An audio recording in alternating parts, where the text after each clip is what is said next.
All right, House Committee on Elections will now come to order. Clerk, please call the roll.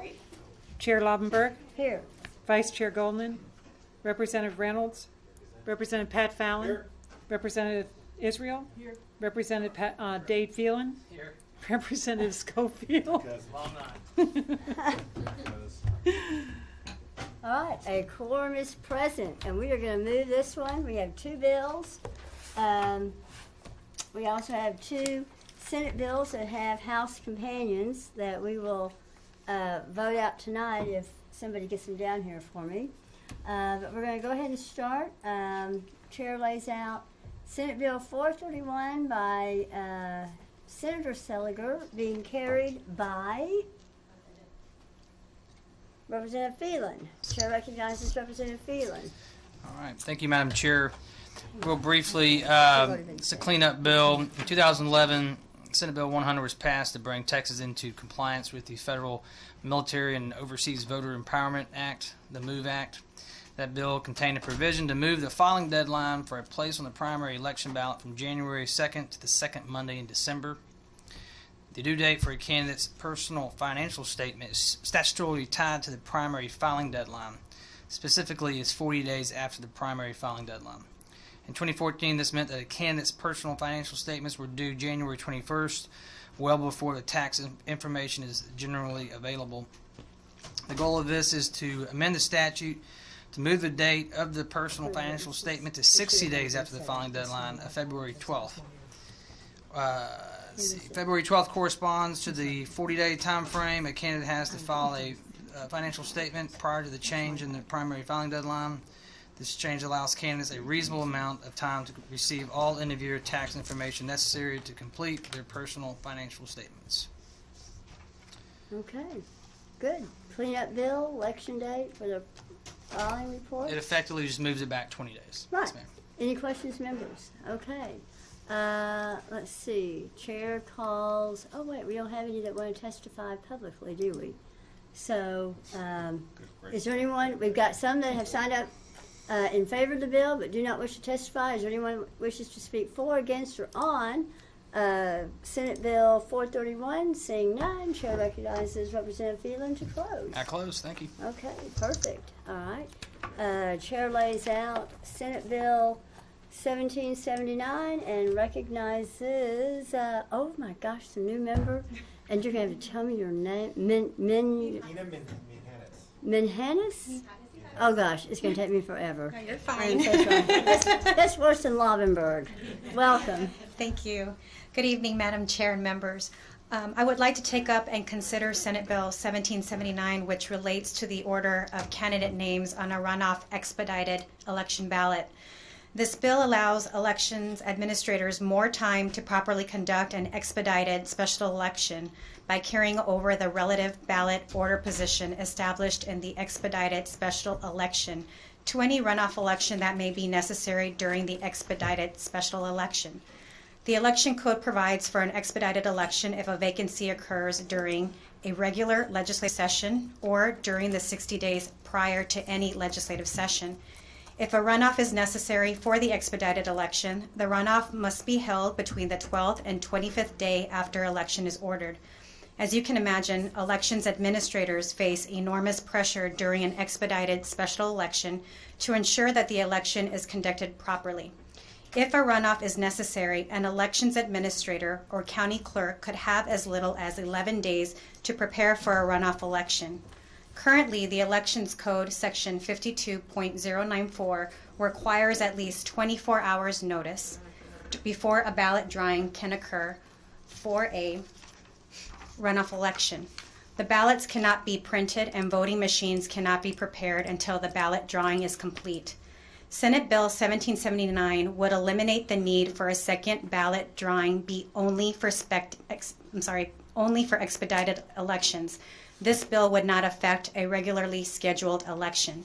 SB 1779 would save elections administrators or county clerks a minimum of 24 hours and more, depending on the day the expedited election is held. For example, for a Saturday ballot printing... Pardon me, Representative. Sure. Chair recognizes Representative Schofield, present. For example, for a Saturday ballot, printing could begin immediately on Monday morning rather than holding a ballot drawing on Monday morning. There's no fiscal impact to the state as anticipated by the implementation of SB 1779. Senate Bill 1779 would eliminate the need for a second ballot drawing, helping to give elections administrators and county clerks additional hours critical to properly conducting an expedited election. As I mentioned earlier, this bill is specific to expedited elections and would not affect any other elections.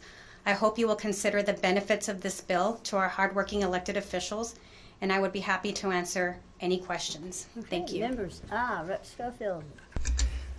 I have one question, but I'm not sure it's germane to the bill. I was trying to figure out how this brand new representative passed a bill before I did. Oh, well. Because she didn't work for the governor. Chair recognizes Representative Reynolds present. Okay. Madam Chair, just a quick question. Yes. Fallon. Well done, by the way. Thank well you. done. Okay, so I'm a simple guy and it's really late and I'm kind of cloudy upstairs, to be quite honest. So, for instance, so we're saying there's just going to be one ballot drawing, and then, let's say in your case, you initially had 4 people in your race? I had 4 candidates. Okay, so if you were ballot number 1 position, would you just simply carry over and you'd be ballot 1 in the runoff? Okay, correct. and then 4 would be 2? Right. Oh, easy enough. Okay, thanks. Yeah, and this is like fast track special Great, election. great bill.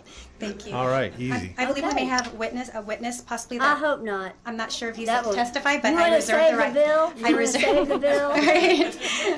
And All I right. It shows that Ed Johnson wishes to testify, but I don't see Ed, so he's in favor of the bill, does not wish to testify. You reserve the right to close, right? I do. Okay, and Seth Mitchell, Bexar County Commissioners Court is here to testify, and and does not wish to testify. All right, for the bill. We have Keith Ingram, the Secretary of State, here on the bill. We have everybody signed up that did not wish to testify. They are for this bill. And is there anyone here, I warn you, who wishes to speak publicly for, against, or on this wonderful Senate Bill 1779? Seeing none, Chair recognizes Representative, okay, hang on, Minaras? Yes. She said yes, to close. Yes. You did well. Must be the Notre Dame connection. And you wish to close. Yes.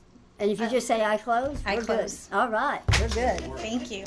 And let's see, okay, this bill will be, and the last bill is going to be left pending, this bill will be left pending. Now, since we have everyone here except for Goldman, these 2 bills, are y'all okay with them? Want to vote them out tonight? Okay, so these are not, okay, so now I'm going to call up pending business. Since we left the last 2 bills pending, the chair calls up Senate Bill 431, laid out by Representative Phelan. And Representative Phelan moves that Senate Bill 431 be passed, printed, and sent to probably the local calendar. Everybody okay with that? Clerk, please call the roll. Chair Lovenberg, Aye. Representative Goldman, Representative Reynolds, I wasn't here doing the layout, so. You're not an aye. It's I'm sorry, let me explain it. Sure. Okay, it's a cleanup Secretary of State, it's part of the MOVE Okay. Act. Basically, on our filing reports, because all the dates got changed, the date that they used when we file our personal financial statements was always tracked from Election Day backwards. Okay. This is putting it reverse, Election Day forward, just, what was it, 60th day after the regular 60 days from when you file. file. Instead of 40. Yes, I'm Okay. sorry, I'm not explaining it right, it's late. That way, as the filing date keeps moving, as we change it, they don't have to keep changing all these. Gotcha. other provisions. Okay. Yeah, Thank you. Thank it's you. a very Okay. simple Okay. bill. All I right. would not have voted out. Then I'm for it. Thank Okay, Representative, go ahead. Representative Oh, Reynolds. Just a Oh, yes. question. Do you need to recognize? She did. I did. She You did. did, okay. I did. Okay, I'm going to make it official. Representative Reynolds, Aye. Representative Pat Fallon, Aye. Representative Israel, Aye. Representative Dave Phelan, Representative Schofield, Aye. Okay, there being 6 ayes, 0 nays, 1 absent, Senate Bill 431 passes and will be sent to the local calendar. Okay, Chair calls up Senate Bill number 1779 by Senator Menendez, laid out by Representative Mijares and Representative Closer. Israel moves that Senate Bill 1779 pass, be printed, and what do y'all say? Local? Sure. Yes. I don't see any problems. Okay. Local and consent calendar. Clerk, call the roll. Chair Lovenberg, Aye. Representative Goldman, Representative Reynolds, Aye. Representative Pat Fallon, Aye. Representative Israel, Representative Dave Phelan, Representative Schofield. Aye. Okay, there being 6 ayes, 0 nays, 1 absent. Senate Bill 1779 passes. I mean, you are great. You are on a roll here. And will be sent to the local calendar. Can you give Representative Schofield a few tips? Okay, now, let me ask y'all this before I call it up. There are 2 bills that came over from the Senate. Did y'all give them a sheet? Do they have a sheet? Do y'all have a sheet? I don't think so. Y'all do not have a sheet. Okay. Well, all right, let me just tell you what they do. If y'all don't feel comfortable, we won't do it. You have Senate Bill 1448 by Senator Ellis. The companion was to Rick Miller's bill that we sent to local and consent that replaced the authority. This is for counties that do not have a party chair, that they could still hold a primary. It replaces the authority of a state chair of a political party to contract with the county officers that do not have party leadership, either in the form of a county chair or a county committee, county executive committee. Do y'all remember that bill? Yeah. I mean, it allows counties that don't have either party, a county chair, to have a primary. I'm good with it. Yeah, I mean, that just kind of makes sense. Are y'all okay? Okay, so I'm going to call up, the chair calls up Senate Bill. We heard this bill, the House bill. This is the exact same wording. Am I correct? There were no substitutes, no additions. It appears to be the same. It appeared to be the same. They Oh. added in like a little section that was clarifying language in the Senate bill, but it doesn't change it at It all. doesn't change the bill, right. Okay, so the chair calls up Senate Bill 1448 by Senator Ellis, and the House companion was House Bill 1996 by Rick Miller. And Representative Schofield moves that Senate Bill 1448 pass, be printed, and sent to the local and consent calendar, which is where the House companion is. And clerk, please call the roll. Chair Lovenberg, Aye. Representative Goldman, Representative Reynolds, Aye. Representative Pat Fallon, Aye. Representative Israel, Representative Dave Phelan, Representative Schofield. Aye. Okay, there being 6 ayes, 0 nays, 1 absent, Senate Bill 1448 passes and will be sent to the local and consent calendar. Okay, the other bill is a companion to Stephanie Click's House Bill 891 that does a cooperation or a, oh gosh, what is the word? Works with the other states and jurisdictions to develop systems to compare voters, voter history, voter registration lists, to identify voters whose addresses have changed from like one state to another state. She's working with the other states. And this one we passed out 5/12, and it was set on the general calendar. Was there anybody against that bill when it was a local bill? Y'all were against it. Okay, so But you go keep it company on the general calendar. it will stay on the general calendar. No, we're not going to move it to the local. Okay, so I'm going to go ahead and call it up. And the Senate Bill 795 by Senator Perry. I have to get straight on that. And Representative Phelan. Representative Phelan moves that Senate Bill 795 be passed and sent to the general calendar. Clerk, call the roll. Chair Lovenberg, Aye. Representative Goldman, Representative Reynolds, No. Representative Pat Fallon, Aye. Representative Israel, No. Representative Dade Phelan, Representative Schofield. Aye. Okay.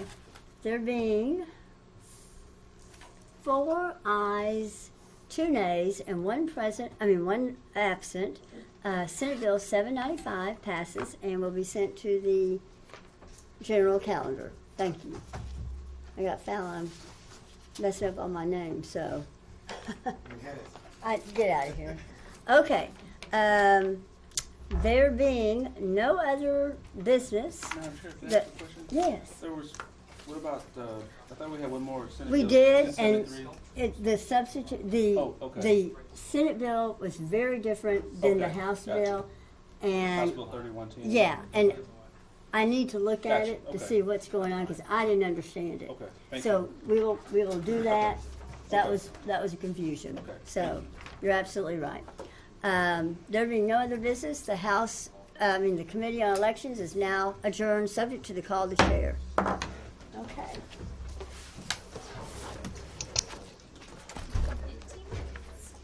We got it.